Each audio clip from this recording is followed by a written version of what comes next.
وَقُلْنَا يَا آدَمُ اسْكُنْ أَنْتَ وَزَوْجُكَ الْجَنَّةَ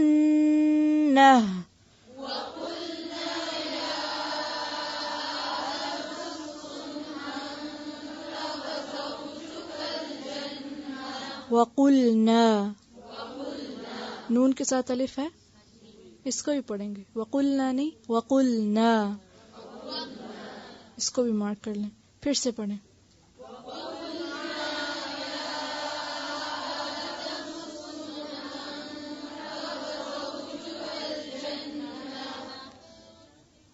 أنت وزوجك الجنة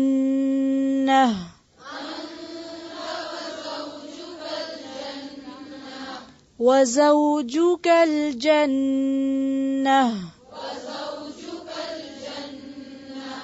جب وقف کریں گے تو جنہ، ٹھیک ہے، جنہ نہیں، جنہ۔ وَكُلَا مِنْهَا رَغَدًا حَيْثُ شِئْتُمَا وَلَا تَقْرَبَا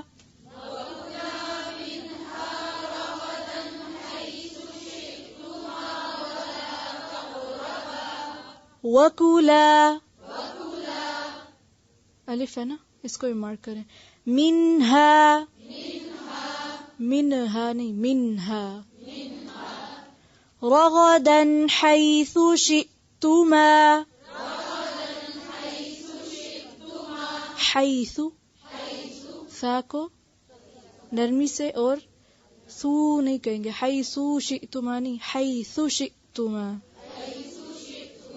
شئتما، جی زیر کو اور باریک کریں گے، اور شئتما نہیں پڑھیں گے، شئتما، حمزہ کو واضح کریں گے۔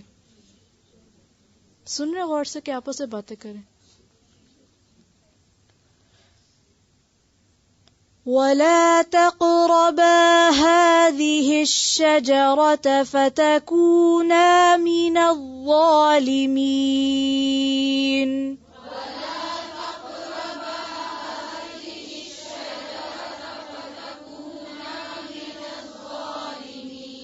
وَلَا تَقْرَبَا، تقربا پڑھ سکتے ہیں اس کو؟ نہیں، تقربا نہیں پڑھ سکتے، کیوں؟ الف آگے، تقربا، ٹھیک ہے، تقربا نہیں لکھا ہوا، تقربا ہی ہے۔ پھر سے ولا،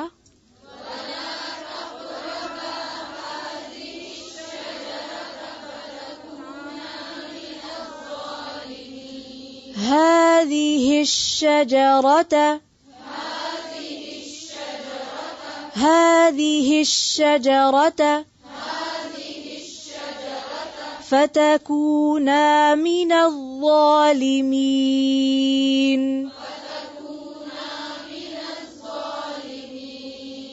فتكونا، اس کو فتكونا یوں نہیں پڑھیں گے، ٹھیک ہے، آگے الف ہے، فتكونا من الظالمين،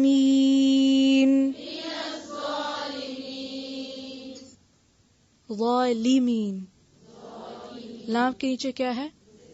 زیر، ظالم نہیں ہے، ظالم ہے، ٹھیک ہے، اس کو بھی مارک کر لیں، کیونکہ ہم اردو نہیں، پنجابی نہیں، عربی پڑھ رہے ہیں، تو اس لیے جو تھوڑا سا بھی اردو یا پنجابی کا ٹچ آتا ہے میں اس کو آپ کو بتا دیتی ہوں کہ اس کو اس طرح پڑھ لیں، ٹھیک ہے۔ تو اگر مارک کر لیں گے تو جب آپ دوبارہ پڑھیں گے تو کچھ بہتری ہوگی، ورنہ یہ بھی بھول جائیں گے۔ وَقُلْنَا، اور کہا ہم نے، یا آدم، اے آدم، اسکن، اسکن، سین کاف نون سکن، اس سے ملتا جلتا اردو کا کوئی لفظ بتائیے۔ سکون، سکون کا معنی کیا ہوتا ہے؟ ٹھہر جانا، ہلنے جلنے سے تو سکون نہیں ہوتا نا، چاہے دل میں اضطراب ہو وہ بھی بے سکونی ہے، اور فزیکلی اگر کوئی ہل جل رہا ہے تو وہ بھی بے سکون ہے۔ بعض اوقات بچے ہائپر ہوتے ہیں نا، ہلتے جلتے رہتے، تو آپ انہیں یہ تھوڑی کہہ سکتے ہیں کتنا پرسکون بچہ ہے۔ اسی طرح ہمارے اندر بعض اوقات بے چینی لگی ہوئی ہوتی ہے، کوئی اندر ہل جل ہو رہی ہوتی ہے، تو اس کو بھی سکون نہیں کہتے، ٹھیک ہے۔ تو اسکن سکون سے رہو، یعنی مفہوم کیا ہے؟ رک جاؤ، ٹھہر جاؤ،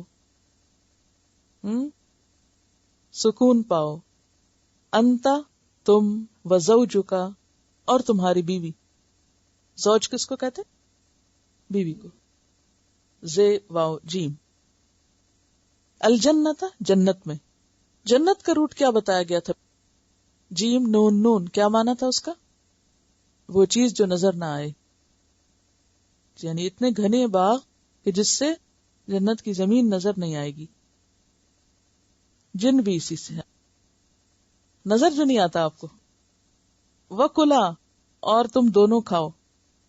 منہا اس میں سے. اچھا، کلا کا جو روٹ ہے وہ اکلا ہے، الف کاف لام ہے. اکلا. یہ جہاں بھی حروف علت ہوں گے وہ آپ کو تھوڑا سا تکلیف دیں گے. اکلا. منہا اس میں سے. رغدن. رغدن جو ہے راغد کی جمع ہے. راغد. راغد کا کیا معنی ہے؟ جیسے فاعل ہوتا ہے، آسودہ زندگی والا، خوشحال زندگی والا شخص. یعنی کھاؤ وہاں خوشی سے، مزے لے کر. ویسے رغدہ کا معنی ہوتا ہے جانوروں کو چرنے کے لیے آزاد چھوڑ دینا، یہ اس کے روٹ کا معنی ہے. رے غین دال کا کیا معنی ہے؟ جانوروں کو چرنے کے لیے آزاد چھوڑ دینا. پھر وہ کیا کرتے ہیں؟ آپ ان کو کسی کھیت میں آزاد چھوڑ دیں، وہ کیسے کھاتے ہیں؟ کوئی ادھر سے، کوئی ادھر سے، کوئی ادھر سے، جیسے لوگ بوفے سے کھاتے ہیں. تو وہ جنت میں بھی کیا کہا گیا کہ تم آزاد پھر کے کھاؤ، جو جہاں سے جی چاہتا ہے کھاؤ، خوب خوب کھاؤ. رغد. لفظ رغد بول کے بھی منہ میں کیا آتا ہے؟ رغد. یعنی ایک فیلنگ، کسی کیفیت ہوتی ہے. رغد بھرا بھرا لفظ ہے نا. اکلا میں تو وہ نہیں ہے نا. اکلا میں نے کھانا، یعنی ایک لمٹ کے اندر کھانا. دنیا کے کھانے اکلا ہیں، لیکن جنت میں کیا تھا؟ رغد. کھلا کھاؤ، یہ مراد ہے. جہاں سے جی چاہے کھاؤ، جو جی چاہے کھاؤ، جتنا جی چاہے کھاؤ. کوئی ڈائٹنگ نہیں، کوئی واچ کرنے کی ضرورت نہیں، کوئی فکر کی بات ہی نہیں کہ کھا کے بیمار پڑو گے. تو یہ سب معنی جو ہے نا ایک رغد کے اندر ہے. رغد عربی میں مرغدہ باغ کو بھی کہتے ہیں، مرغدہ. تو رغدن خوب، جی بھر کے. اصل میں صرف ایک لفظ سے اس کا ترجمہ نہیں ہو سکتا رغدن کا، تو یہ سارا پیچھے کانسیپٹ ہونا ضروری ہے. تو اسی لیے بعض اوقات با فراغت، یعنی فراغت کے ساتھ، کھلا، جی بھر کے، جہاں سے چاہو، تو مختلف معنی اس میں پھر آ جاتے ہیں. حیثو جہاں سے. شئتما. شئتما کا روٹ جو ہے وہ شے ہے، شین یہ حمزہ، شیئن. شاء سے ہے نا چاہنا، تو شے کو بھی انسان چاہتا ہے نا. شئتما تم دونوں چاہو، یعنی فرق نہیں رکھا گیا کہ آدم زیادہ کھائیں اور حوا کم کھائیں، یا یہ کہ حوا زیادہ کھائیں اور آدم کم کھائیں. دونوں جو جی چاہیں کھائیں. ہمارے ہاں تو پابندیاں ہوتی ہے نا، عورت یہ نہ کھائے اور مرد یہ نہ کھائے. اور لیکن وہاں جنت کے مزے یہی ہیں کہ جو جتنا جیسا جی چاہے کھائے. تو حیثو جہاں سے. حیثو جو ہے نا یہ اسم ظرف زمان بھی ہے اور مکان بھی ہے. حیثو زمان اور مکان دونوں کے لیے. کیا مطلب؟ جب جی چاہے، کوئی ٹائمنگز نہیں ہے، ٹھیک ہے. اور مکان جہاں سے. اب دنیا میں تو یہ دونوں پابندیاں ہیں. نمبر 1 ٹائم پہ کھاؤ، جب جی چاہے نہیں کھا سکتے آپ. اور دوسرا یہ کہ ہر جگہ سے نہیں کھا سکتے. دنیا میں تو آپ یہ نہیں کر سکتے اگر آپ کسی بھی فوڈ کورٹ کے پاس سے گزر رہے ہیں یا فوڈ اسٹریٹ میں سے گزر رہے ہیں تو آپ جو جی چاہے کھا لیں، جہاں سے جی چاہے آپ لے لیں، یہ نہیں کر سکتے. لیکن جنت میں کیا ہے کہ حیثو 2 معنی دیتا ہے، جس وقت چاہو اور جہاں سے چاہو. نہ ٹائم کی پابندی اور نہ جگہ کی پابندی اور نہ کھانے کی قسم کی پابندی. اب آپ خود سوچیں کہ یہی تو جنت ہے جو دنیا میں ہو نہیں سکتی، پاسبل ہی نہیں. تو حیث شئتما، جہاں سے تم دونوں چاہو، اور پھر شئتما، تم دونوں کی اپنی چوائس ہے. دنیا میں تو گھر میں اگر کھانا پکے اور آپ کی چاہے مرضی کا ہے یا نہیں، آپ کو کھانا ہے. اور گھر کی ہر بندے کی ہر مرضی روز نہیں پوری ہو سکتی. لیکن جنت میں یہ بھی ہوگا، شئتما، تمہاری اپنی اپنی چوائس ہے. جس کو جو پسند ہے وہ کھا لے اور جتنا چاہے کھا لے. ولا تقربا، بس ایک امتحان ہے، اور نہ تم دونوں قریب جانا. تقربا کا لفظ جو ہے قاف رے بے سے، قرب. نہ تم دونوں قریب جانا، ہذہ، اس، جیسے ہاذا تھا نا، اسی طرح ہاذی ہی ہے، اسم اشارہ ہے. الشجرہ، درخت کے، شجر. فتکونا، تو ہو جاؤ گے تم دونوں، من الظالمین، ظالموں میں سے. ظالمین کس کی جمع ہے؟ ظالم کی. روٹ کیا ہوگا؟ ذو لام میم، ظلم. ظلم کا کیا معنی ہوتا ہے؟ کسی کو اس کے حق سے محروم کرنا.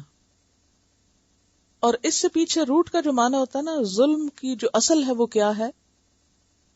وضع الشیء فی غیر محلہ، کسی چیز کو اس کی اصل جگہ سے ہٹا دینا.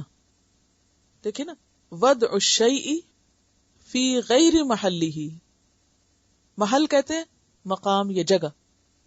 کسی چیز کو اس کی جگہ سے ہٹا دینا، یہ کیا ہوا؟ ظلم ہوا. مثلا ٹیلی فون کو میز پر رکھا جاتا ہے، عموماً زمین پر نہیں. اور اگر کوئی آئے استعمال کرے نیچے بیٹھ کے اور پھر وہیں چھوڑ کے چلا جائے تو وہ کیا کرتا ہے؟ اس نے ٹیلی فون کے ساتھ ظلم کیا، کیونکہ ٹیلی فون کی جگہ زمین نہیں تھی، جو اس کا اصل مقام تھا، جو سٹینڈ تھا، جو اس کے لیے پراپر جگہ تھی، اس نے اس کو وہاں نہیں رکھا. ایسے ظلم ہم اکثر کرتے رہتے ہیں. کسی چیز کو اس کا حق نہ دینا، کسی چیز کو اس کا مقام نہ دینا، کسی چیز کو اس کے اصل مقام سے ہٹا دینا، جس کو لفظ کہتے ہیں نا ڈی گریڈ کر دینا. ڈی گریڈ کیا ہوتا ہے؟ ایک تو ہوتا ہے نا اپ گریڈ کرنا. اپ گریڈ کیا ہوتا ہے؟ مقام سے بھی اوپر لے جانا. اور ڈی گریڈ کیا ہوتا ہے؟ کسی کو اس کے مقام سے نیچے کر دینا. یہ دونوں ہی ظلم ہے. جب کسی چیز کو اس کے مقام سے اوپر کر دیا جاتا ہے تو وہ بھی اس بیچارے پہ ظلم ہے. اگر گدھے کو استاد کہا جائے تو وہ گدھے کے ساتھ ظلم ہے نا. اس کے اندر اتنی بیچارے کی صلاحیت نہیں، آپ نے اس کے اوپر بوجھ لا دیا، جو وہ نہیں کر سکتا وہ اس سے کرا رہے ہیں. اسی طرح کسی کو اس کے مقام سے نیچے کر دینا، جیسے ماں باپ ہیں تو ان کو وہ مقام نہ دینا جو ان کا مقام ہے، ان کو اپنے برابر سمجھ لینا، یا پھر بچوں جیسا سمجھ لینا. خصوصاً جب ماں باپ بڑھاپے میں آتے ہیں اور بچوں والی حرکتیں کرنے لگتے ہیں تو پھر عموماً بچے کیا کرتے ہیں؟ خود ماں باپ بن جاتے ہیں اور ان کو بچوں کی طرح ٹریٹ کرتے ہیں، which is not right. یہ ظلم ہے ماں باپ کے ساتھ. تو اب آپ اگر اصل ظلم کا معنی جانیں گے تو جہاں بھی ظلم کا لفظ استعمال ہوگا آپ کی عقل کام کرنا شروع کر دے گی نا. آپ اسے ریلیٹ کرنے لگیں کہ یہ ظلم کس قسم کا ہو رہا ہے اور کیسے ہو رہا ہے اور یہ نہیں ہونا چاہیے. تو ظلم بندہ اللہ کے حق میں بھی کرتا ہے جب اللہ کو اس کا صحیح مقام نہیں دیتا یا اس کی عبادت صحیح طور پر نہیں کرتا. اللہ تعالیٰ نے فرمایا اقم الصلاۃ لذکری، نماز میری یاد کے لیے قائم کرو. اور ہم نماز کس کی یاد کے لیے قائم کرتے ہیں؟ یا یہ کہ نماز کے کتنے حصے میں اللہ کی یاد ہوتی ہے؟ ہم سب کو اپنا حساب کرنا چاہیے، اور یہ حساب ہم خود ہی کر سکتے، کسی اور سے نہیں کرا سکتے. تو ظلم بندہ اللہ کے حق میں بھی کرتا ہے کہ اللہ تعالیٰ کو اس کا صحیح مقام نہیں دیتا، اس کی صحیح عبادت نہیں کرتا. اچھا، بندوں کے حق میں بھی کرتا ہے کہ ان کو ان کا صحیح مقام نہیں دیتا، جو ماں باپ کا مقام ہے یا جو اولاد کا ہے یا جو بیوی کا ہے یا جو رشتہ داروں کا ہے یا ہمسایوں کا ہے یا عام انسانوں کا ہے یا اجنبی لوگوں کا ہے یا ساتھیوں کا ہے جو آپ کے ساتھ بیٹھے ہوئے، جتنے جتنے لوگوں کے ساتھ ہمارا انٹریکشن ہوتا ہے. مثلاً ایک شخص اگر بزرگ ہے وہ نیچے بیٹھ جائے اور جو بچہ ہے وہ اوپر بیٹھ جائے، یہ ظلم نہیں ہے نا؟ ایک معذور شخص جو ہے اس کو اس کا حق نہ دیا جائے تو یہ اس کے ساتھ ظلم ہے. تو انسان انسانوں کے حق میں بھی ظلم کرتا ہے جب ان کو ان کا صحیح حق نہیں دیتا. پھر اس کے بعد ہر چیز کا حق ہے ہم پر. جو جو چیزیں ہم استعمال کرتے ہیں، مثلا کتاب کا بھی حق ہے، قلم کا بھی حق ہے. جو جانور انسان جن سے کام لیتا ہے، جیسے آپ صلی اللہ علیہ وسلم کے زمانے میں ایک اونٹ آیا تھا آپ کے پاس بلبلاتا ہوا، جس کا مالک اس کے ساتھ زیادتی کر رہا تھا، اس سے زائد کام لے رہا تھا. تو اسی طرح وہ تمام چیزیں جنہیں ہم استعمال کرتے ہیں ان کا بھی ہم پر حق. مثلا یہ کچھ لوگ والز پہ لکھنا شروع کر دیتے ہیں، یہ اس کے ساتھ زیادتی. تو کسی بھی چیز کو اگر اس کا حق نہ دیا جائے کہ جس چیز کو جہاں رکھنا چاہیے وہاں نہ رکھا جائے تو اسی کے ساتھ ظلم ہو جاتا ہے. تو ظلم جو ہے یہ ایک عام لفظ ہے اور معنی کیا ہے؟ کسی چیز کو اس کا حق نہ دینا یا کسی چیز کو اس کی اصل جگہ نہ رکھنا. حق نہ دینے کے بھی اوپر مزید وضاحت کیا ہے؟ کسی چیز کو اس کے اصل مقام پہ نہ رکھنا. تم اس درخت کے قریب نہ جانا ورنہ تم ظالموں میں سے ہو جاؤ گے. اور وہ ظلم کیا ہے کہ یہ درخت کھانے کے لیے نہیں ہے، اور اگر تم نے کھا لیا تو کرو گے تو اس پہ ظلم. تو انسان جب کسی پہ ظلم کرتا ہے تو دراصل کیا کرتا ہے؟ اپنے آپ پہ کرتا ہے نا کہ نہیں؟ جب اللہ کا حق نہیں دیتا، جب بندوں کا نہیں دیتا، جب چیزوں کا نہیں دیتا. مثلا انسان اپنے مال پہ بھی ظلم کرتا ہے، اسے فضول چیزیں خریدتا رہتا ہے، تو وہ نقصان کس کا ہوتا ہے؟ پھر جب آپ فضول خرچی کرتے ہیں تو نقصان کس کا ہے؟ آپ کا اپنا نقصان ہے. اگر اپنے پین کو صحیح طور پر استعمال نہیں کرتے کس کا نقصان؟ ایک کاغذ پہ لکھنے کو جو دیوار پہ لکھیں گے تو دوبارہ کاغذ پہ لکھنے قابل نہیں رہے گا، آپ نے غلط جگہ استعمال کی. اسی طرح اپنی انرجیز کو غلط استعمال کرنا، اپنی انرجیز کو غلط استعمال کرنا، یہ کیا ہے؟ اپنے ساتھ ظلم ہے نا. اپنی آنکھوں کا غلط استعمال، اپنے ہاتھوں کا غلط استعمال، اپنی زبان کا غلط استعمال، اپنے وقت کا غلط استعمال، یہ تمام چیزیں ظلم میں آتی ہیں. اور بیسیکلی اس کا نتیجہ خود انسان پر ہی پلٹتا ہے. وَقُلْنَا يَا آدَمُ اسْكُنْ أَنْتَ. اب تیسری نعمت یا تیسری فضیلت جو ملی وہ کیا ہے کہ ہم نے آدم سے کہا کہ اے آدم اسکن انت وزوجک الجنہ، کہ تم اور تمہاری بیوی جنت میں ٹھہر جاؤ. اسکن کا کیا معنی؟ ہمیشہ کے لیے رہنا مقصود نہیں. اسکن کا معنی ہوتا ہے ٹھہرنا، ساکن ہونا. تم ٹھہر جاؤ، جنت میں رہ جاؤ. وَكُلَا مِنْهَا رَغَدًا، اور کھاؤ اس میں سے جتنا جی چاہے. حَيْثُ شِئْتُمَا، جہاں سے اور جب بھی تمہارا جی چاہے. حیث اسم ظرف زمان ہے اور مکان بھی جو کہ ظرف ہے، اس لیے دونوں معنی، یعنی جس وقت جی چاہے، جب چاہے، جہاں سے چاہے. وَلَا تَقْرَبَا هَٰذِهِ الشَّجَرَةَ، اور اس درخت کے قریب نہ جانا. اب آپ دیکھیے کہ ہر نعمت امتحان ہوتی ہے. ہم عام طور پر یہ جملہ بولتے ہیں جیسا کہ قرآن پاک میں آتا بھی ہے، وَنَبْلُوكُمْ بِالشَّرِّ وَالْخَيْرِ فِتْنَةً، کہ شر اور خیر دونوں ہی امتحان ہوتے ہیں. اور یہاں نعمت کی شکل میں امتحان ہو رہا ہے کہ اتنا کچھ ملا اور کہا کہ اس میں سے بس اس ایک درخت کے پاس نہ جانا. وَلَا تَقْرَبَا هَٰذِهِ الشَّجَرَةَ. اور آپ یہ بھی غور کر رہے ہوں گے کہ تمام خطاب آدم اور حوا دونوں کو ہے، اگرچہ پکار کر آدم علیہ السلام ہی کو مخاطب کیا گیا، یا آدم، لیکن ساتھ ہی اس کو انت و زوجکا اور باقی تسنیہ کے صیغوں میں برابر دونوں سے خطاب. تو اس سے یہ بھی پتہ چلتا ہے کہ اسلام کے جو احکامات ہیں وہ صرف مردوں کے لیے نہیں یا صرف عورتوں کے لیے نہیں، دونوں کے لیے، کیونکہ یہ روز اول سے دونوں کو ہی مخاطب کیا گیا ہے. ولا تقربا هذه الشجرة، اس درخت کے قریب مت جانا، فتکونا من الظالمین، ورنہ ظالموں میں شمار ہو گئے. اور ظلم کے بارے میں آپ صبح تفصیل سے پڑھ چکے ہیں. تو ظلم کیا ہے؟ یہاں بنیادی طور پر ظلم کا معنی کیا ہے؟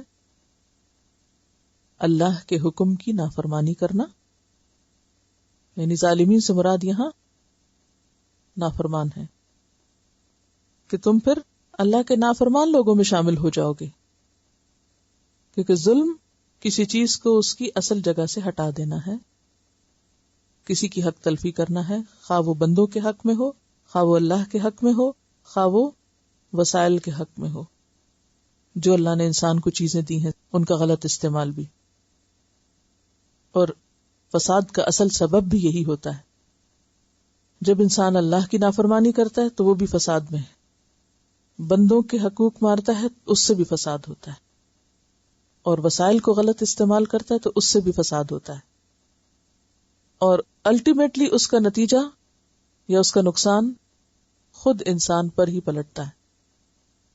ظالم دراصل اپنے اوپر ہی ظلم کرنے والا ہوتا ہے، خود کو نقصان دینے والا ہوتا ہے.